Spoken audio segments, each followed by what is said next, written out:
품격 있는 아재매 여러분 안녕하십니까? 빨간 아재입니다. 최근에 LCT 사건과 관련해서 석동현이라는 이름이 연일 오르내리고 있죠. 석동현. 앞으로도 계속 등장할 이름입니다. 그래서 오늘은 이 석동현이 누군지 한번 짚고 넘어가겠습니다. 이 석동현 씨는 검사 출신의 변호사입니다. 전관 변호사죠.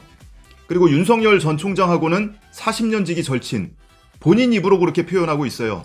어제도 YTN 라디오에 출연을 해서 내가 윤석열하고 40년 지기다. 대학교 입학하던 날부터 지금까지 쭉 지켜보고 있다. 이렇게 얘기할 정도니까요. 그런데 LCT 사건에 있어서 이 석동현 씨는 각종 특혜 의혹의 중심, 그리고 이 수사 무마 의혹의 핵심 당사자입니다. 최근에 부동산과 관련해서 크게 두 가지의 큰 사건이 터졌죠. 하나는 LH 사건, 그리고 하나는 LCT 사건입니다. 그런데 이 LH 사건이 터지니까 윤석열 전 총장이 뭐라고 했냐면 이렇게 대형 부동산 비리는 검찰이 수사해야 된다. 이렇게 얘기를 했습니다. 검찰이 하든 경찰이 하든 누가 하든 철저하게 수사를 해야 된다는 데는 저도 동의를 해요. 근데 그게 검찰이어야 한다는 데에 대해서는 글쎄요, 동의를 못 하겠습니다. 왜냐하면 LCT 사건을 보면 그래요. 2016년에 LCT 사건이 어땠는지 돌이켜보면 최근에 추미애 전 장관이 윤석열을 향해서 오직 검찰만이 제대로 된 수사를 할 수 있다는 식으로 여론을 호도하는 윤석열 전 총장은 대가성 뇌물수수 혐의를 받고 있던 자신의 절친인 석동현 변호사를 자신과 의형제로 알려진 소윤이 덮어줬다는 윤석열 패밀리 연루 의혹에 대해 어떤 입장일지 궁금할 따름이다. 이렇게 얘기를 했습니다. 즉 LCT 사건은 윤석열의 의형제 윤대진이 40년 지기 절친 석동현을 덮어줬다. 이런 의혹을 제기하고 있는 거예요. 자, 그러면 석동현이 누구인지 조금 구체적으로 보죠. 서울대 법학과 79학번입니다. 윤석열하고 동기예요. 그리고 부산지검에서 검사 생활 시작해서 법무부 출입국 외국인 정책본부장을 지냈고 부산지검장, 서울 동부지검장을 거쳐서 지금은 변호사로 있습니다. 근데 여러분이 최근에 이 석동현이라는 이름을 들어보신 게 아마 공수처 출범 과정에서 공수처장 후보로 추천이 됐었습니다. 국민의힘이 추천을 했었어요. 근데 문제가 되는 것이 이 사람이 공수처는 태어나지 말아야 할 괴물기관이다. 이런 얘기를 했었거든요. 그러니까 공수처 출범 자체가 말이 안 돼. 이렇게 얘기하고 있는 사람을 처장 후보로 추천을 했던 겁니다. 뿐만 아니고 2015년에 세월호 1기 특조위 때 새누리당이 추천해서 특조위원으로 활동을 했는데요. 당시에 물론 조사활동 방해하고 이런 걸로 악명이 높았던 사람입니다. 그리고 2016년에는 총선에 출마를 하려고 새누리당 부산 사하을에 공천을 신청을 했다가 탈락을 했고요. 그리고 4년 뒤 2020년에도 부산 해운대갑 공천을 신청했다가 당내 경선에서 탈락한 이력도 있습니다.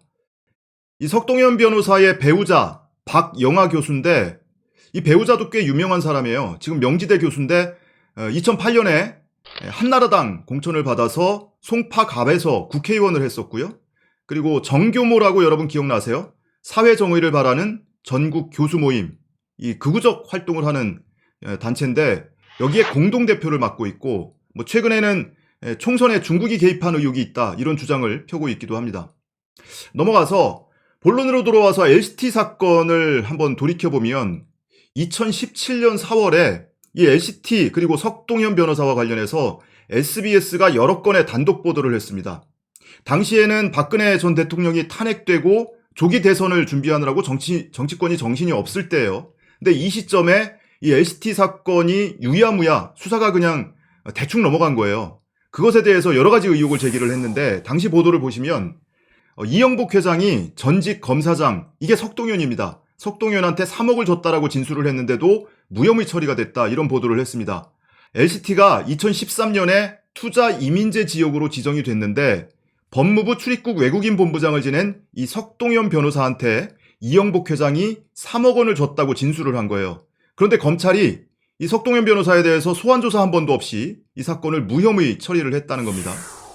그리고 이어진 보도에서 이 석동현 전 검사장에 대한 수사가 필요하다라고 부산지검이 보고를 했는데 그럼에도 불구하고 무혐의 종결 처리가 됐다.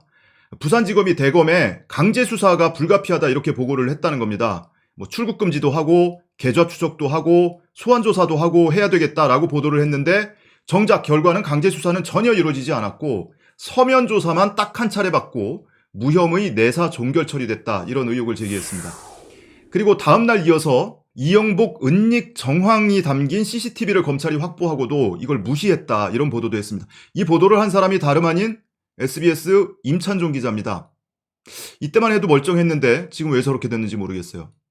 자, 돌아가서 2016년 8월에 이영복 회장이 수사를 피해서 도망을 다니고 있었어요.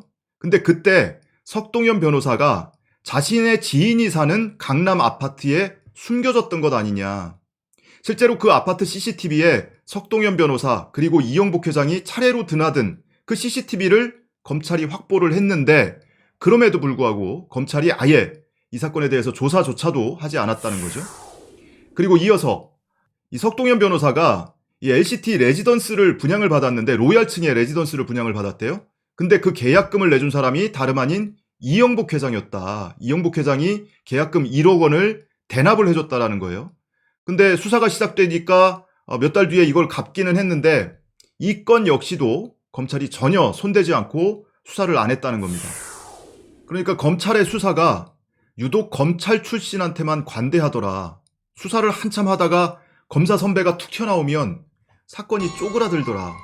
이거 뭔가 수상하지 않느냐 이런 의혹 제기를 하고 있는 겁니다. 근데 여기까지예요. 뭐 그 과정에서 윤석열이 무슨 역할을 했는지 윤대진이 무슨 역할을 했는지 이런 얘기는 뭐 나오지는 않습니다. 그런데 당시에 이 사건을 수사하고 있던 부산지검의 차장검사가 윤대진이었습니다. 윤석열의 의형제 소윤 윤대진이 바로 이 부산지검의 차장검사로 있었어요. 그러니까 오죽하면은 LCT 사건은 윤석열의 의형제가 윤석열의 40년 직위를 덮어준 사건이다. 이런 평가가 나오는 거 아니겠습니까? 최근에도 이 사건이 다시 조명을 받으면서 여러 가지 의혹이 계속 보도되고 있어요. 당시에 검찰이 특혜 분양 리스트를 확보하고도 덮었다. 그런데 그 특혜 분양을 받은 당사자들은 본인이 특혜인 줄 몰랐기 때문에 처벌할 수 없다. 이런 논리를 들고 있다는 겁니다. 이 사건에 이 검사 출신의 전관이 껴있지 않아도 사건이 이렇게 유야무야 덮일 수가 있었겠습니까? 이쯤 되면 부동산 비리가 아니라 법조 비리죠. 그럼에도 불구하고 윤석열이 그리고 검찰이 마치 정의의 화신인 것처럼 얘기할 자격이 있는 겁니까?